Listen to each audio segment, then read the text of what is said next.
नमस्कार, मैं हूं आपके साथ अनुष्का राय और आप देख रहे हैं दबंग इंडिया 24 न्यूज।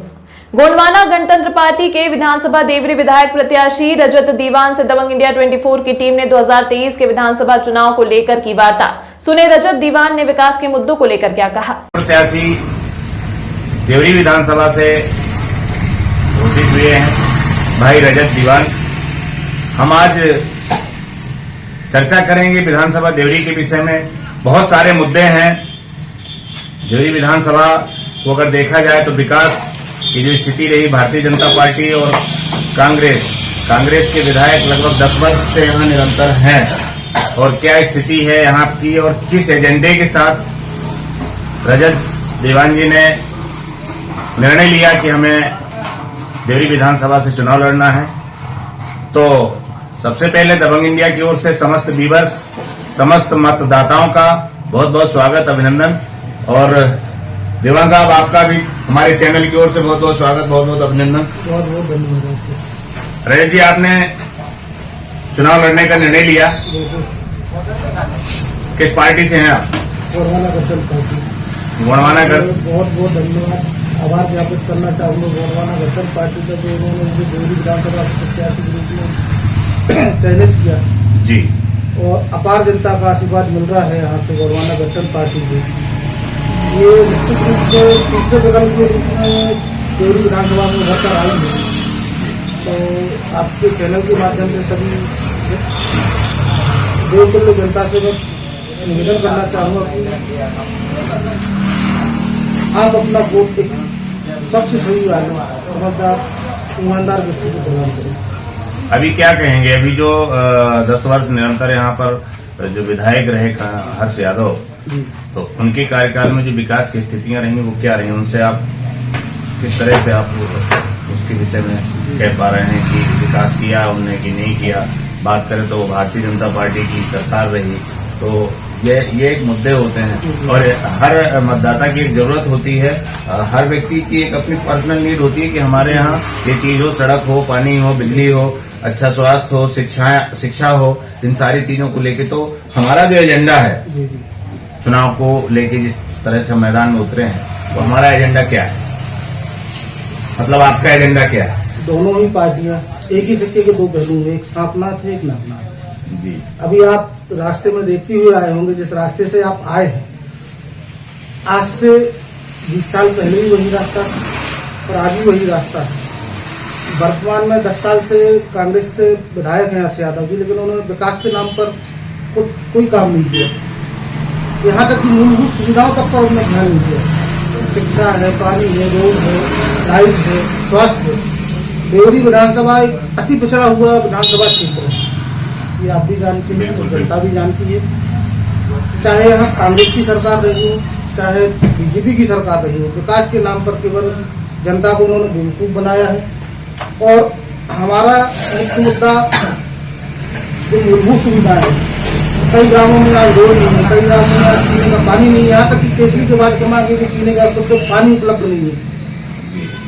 और सबसे मुख्य है शिक्षा। आज आप देवरी विधानसभा में देखेंगे न कहीं ग्राउंड है, और यहाँ तक कि केसरी का जो महाविद्यालय है वहाँ एक बीच में पुलिया टूटी हुई है, न जाने को रोड है, वहाँ विद्यार्थी परेशान हो रहे हैं, शिक्षक परेशान हो रहे हैं। तमाम ये अव्यवस्थाएं हैं जो यहाँ दुरुस्त करने की आवश्यकता है। और जनता से अपील करूंगा कि एक बार मौका प्रदान करें, आपको कभी शिकायत का मौका नहीं मिलेगा। तो जिस तरह से आपने बताया कि यहाँ पे मूलभूत आवश्यकताएं यहाँ पर नहीं है, जैसे स्वास्थ्य की बात की जाए तो यहाँ पे जो सामुदायिक स्वास्थ्य केंद्र है वहाँ पर उसकी बेस्ट आवश्यकताएं जो जैसे डॉक्टर की है, वो महिला डॉक्टर तो यहाँ है ही महिला डॉक्टर नहीं और है। कड़ा एक ऐसा क्षेत्र है जहाँ स्वास्थ्य केंद्र तो है लेकिन डॉक्टर नहीं बैठता, वहाँ का डॉक्टर पता चलता कैसे नहीं बैठता है।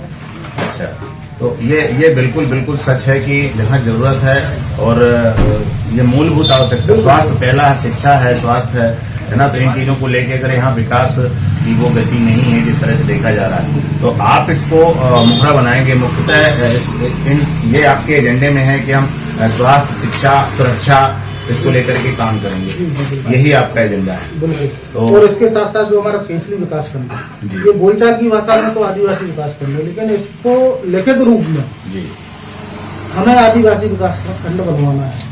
ताकि यहाँ का जो आदिवासी भाई निवास करता है उसको 5वीं अनुसूची 6वीं अनुसूची और पैसा एक्ट का लाभ मिल सके। और जो आज वर्तमान में आप स्थिति देख रहे हैं विस्थापन बड़ा गंभीर मुद्दा है। अब वर्तमान में विस्थापन के नाम पर सरकार पलायन कर रही है।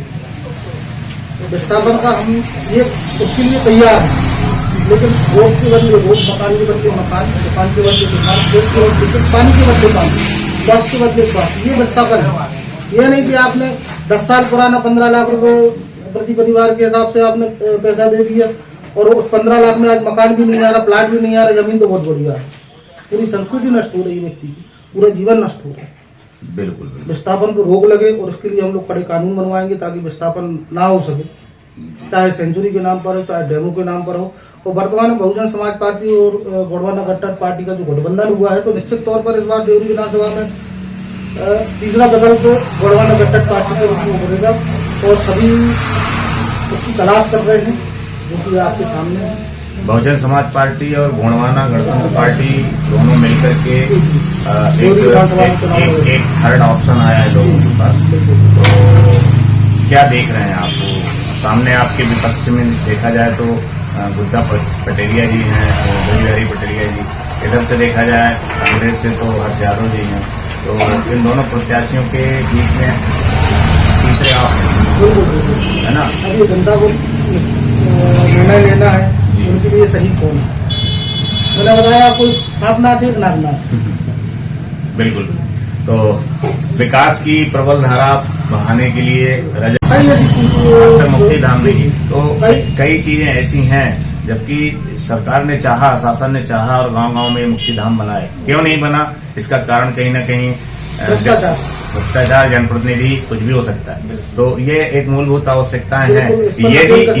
यदि आप उन पे जाएंगे जो मूलभूत आवश्यकताएं हैं और शासन प्रशासन ने उस समय अपने कार्यकाल में उस पर ध्यान नहीं दिया, तो बिल्कुल सच है कि आप आगे जिस तरह से आपकी तैयारी है उस तैयारी में फाइट करके आप निकल सकते हैं। जनता का आशीर्वाद जी मिलना चाहिए। तो इस तरह से क्या तैयारी है? बिल्कुल चुनावी प्रचार 17 तारीख में वोटिंग होना है, 17 नवंबर में वोटिंग है। जी जी, जनसंपर्क निरंतर चल रहे हैं जी। और कल 3 तारीख से प्रचार का आगाज हो जाएगा। तो क्या आकलन लगा पा रहे हैं, कितनी सीटों से यहाँ पर विजयश्री ले सकते? आंकड़ा तो अपना रहता है, आंकड़े से ही काम हो रहा है, क्योंकि आदिवासी बाहुल्य क्षेत्र है और यहाँ की जो सरकारें बनती हैं, यहाँ का जो विधानसभा प्रतिनिधित्व जो भी प्रतिनिधि करता है, वो कहीं ना कहीं मुझे लगता है कि जो पीछे की जो वोट है, जिसको हम कहें कि कहते हैं लास्ट में जाके हम ये करेंगे वो करेंगे, है ना, तो उसकी वोट मुझे लगता है ज्यादा है, जिसमें बहुजन समाज पार्टी को देख लें या आदिवासी आपकी जो पार्टी है, तो आदिवासियों की वोट तो बहुत ज्यादा है, बिल्कुल 68,000 के ऊपर वोट है ना। तो अगर ये दोनों मिलते हैं और मिलके ईमानदारी से काम करते हैं, तो मुझे लगता है विजयश्री ली जा सकती है।